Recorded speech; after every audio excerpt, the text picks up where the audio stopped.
Thick cigar smoke curls toward the ceiling. Outside, the cold Chicago wind whistles through the cracks in the windows. On the table, a glass of amber whiskey catches the light, crystal shimmering under the lamp. The camera slowly moves closer to a man in a silk robe. His smile is not just a smile. It's a challenge, a statement to the world. He picks up a thin magazine, the very first issue. On the cover is a woman everyone knows, Marilyn Monroe. Her gaze is bold, yet vulnerable. No one back then suspected this cover would become the symbol of a new culture. In 1953, it seemed almost like a joke, a small project. Yet from this slender booklet grew an empire, where sex, money, and luxury merged into one. An empire where millions of men found their dream, and millions of women faced a challenge. But every empire has cracks, and the one Hugh Hefner built fell as loudly as it rose. Today, we'll explore how a modest boy from Chicago became a legend, how Playboy conquered the world, and why it eventually ended up on the sidelines of history. Most importantly, where rests the man who created a cult of pleasure, childhood, cold and discipline? Young Hugh was born into a strict Protestant family. The house offered no smiles, no warmth, only rules, only discipline. Even holidays felt joyless. He later said, "I grew up in the cold, but that cold pushed me to create a world of warmth." These rules and restrictions became his fuel. As a teenager, he realized he would build his own reality, a world where pleasure wasn't a sin, but a right. This was the key to his future revolution, first steps in journalism. After college and military service, he joined Esquire. There, he realized printed pages could be more than text. They could sell dreams. But when he asked for a raise, the editors said no. So he left to prove the world was ready for something different. This rejection became the spark for Playboy, birth of a legend. The first issue. Chicago, winter. Hugh sits in his apartment. The table is scattered with photos, layouts, and sheets of paper. A young man assembles his first magazine, unsure what to call it, but full of ideas. He borrows $1,000 from his mother and takes a gamble. On the cover, Marilyn Monroe. Nude photographs purchased before she was famous. He didn't even get her consent.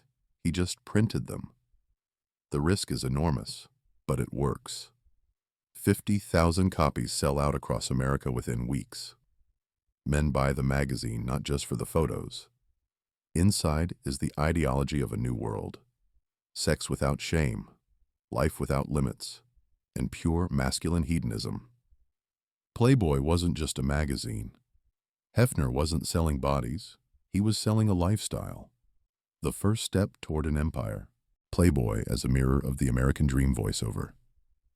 The magazine quickly became more than erotic content. It featured interviews with Martin Luther King Jr., Malcolm X, John Lennon, articles on literature, film, politics. Playboy shaped the image of a man who drinks whiskey, listens to jazz, and embraces his desires without guilt. Question: can eroticism coexist with culture? Hefner proved yes. This became Playboy's signature. Playboy Club and the bunny costume the 60s. Playboy expanded beyond print. Clubs that millions dreamed of entering. Bunnies in corsets and ears served champagne. Inside, voices hum, glasses clink, cigar smoke lingers. Every man felt chosen. But behind the glamour was cruelty. Women complained of humiliation and strict rules. The first cracks began to show. Playboy Mansion, paradise or cage. The Los Angeles mansion became a symbol. Parties where models danced alongside rock stars. Pools, gardens, scandals. Playboy Mansion became legendary, but rumors darkened the glow. Drugs, non-consensual sex, Hefner's cult of personality. The empire grew, but shadows lengthened. Cultural Revolution and Playboy. 60s and 70s. Sexual Revolution. Contraception. Protests. Rock and roll. Playboy surfed the wave. Millions of subscribers. Massive profits. The magazine became part of a new culture. But every revolution ends. What happens when the world no longer needs Playboy? First hits and competition. In the 80s, Penthouse and Hustler appeared. Playboy seemed too soft for some readers, too provocative for others. The Empire wavered for the first time. Time began working against Hefner. Scandals and reputation decline. Women started speaking out loudly about their pain. Former bunnies spoke of pressure, humiliation, and drugs. Playboy, once a symbol of freedom, became a symbol of exploitation. This struck at the brand's very heart. Digital era, the end of print. The 90s brought the internet. Pornography became free and instantly available. Playboy lost millions of subscribers. Paper was no longer needed.